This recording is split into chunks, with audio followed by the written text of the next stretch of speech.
News पहुंचाएगा आप तक हर खबर।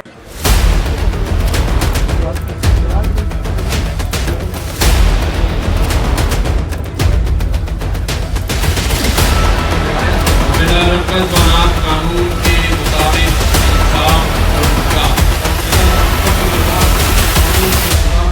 इंसाफ करूंगा। अल्लाह ताला मेरी मदद से नियत से मकाम चीफ जस्टिस या फैसलों पर असरअंदाज नहीं होने दूंगा। ये कि मैं ज़ाती मफाद को अपने सरकारी किरदार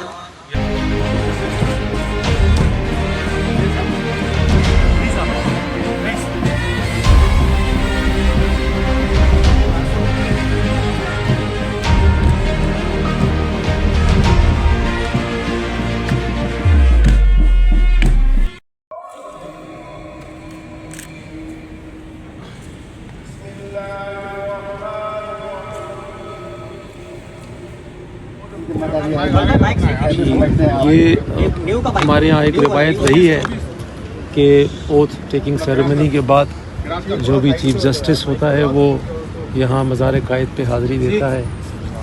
तो मैं अल्लाह ताला का बड़ा शुक्रगुज़ार हूँ कि मुझे आज इस मनसब पे ये ओथ लेने का एज़ाज़ हासिल हुआ है और मेरी पूरी कोशिश होगी कि मैं अपने फ़राइज़ को ऐसन तरीके से निभाने की कोशिश करूं और जो ये भारी ज़िम्मेदारी है इससे मैं बेहतर से बेहतर अपना काम करके इससे नबरत आज़मा हो सकूं। सर, जजेस की मुतअद्दिद अदालतों में कमी है और बहुत सारे केस इल्तवा के शिकार हैं।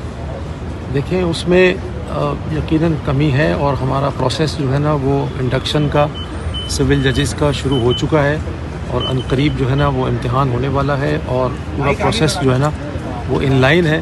तो इंशाल्लाह जल्द ही हमें सिविल जजेस जो है ना वो अपॉइंट हो जाएंगे तो फिर ये थोड़ी सी आसानी हो जाएगी। हाई कोर्ट में सर ऐसे केसेस हैं जब रेगुलर बेंच में जाते हैं वो कहते हैं आइनी बेंच में जाए, आइनी वाले रेगुलर बेंच में, अभी तक वो मामला तय नहीं हो सकता। देखें, ये पहली दफ़ा ऐसा हुआ है कि ये आइन में एक ऐसी तरमीम की गई है और कैटेगराइजेशन हुई है कॉन्स्टिट्यूशनल बेंच और रेगुलर बेंच की।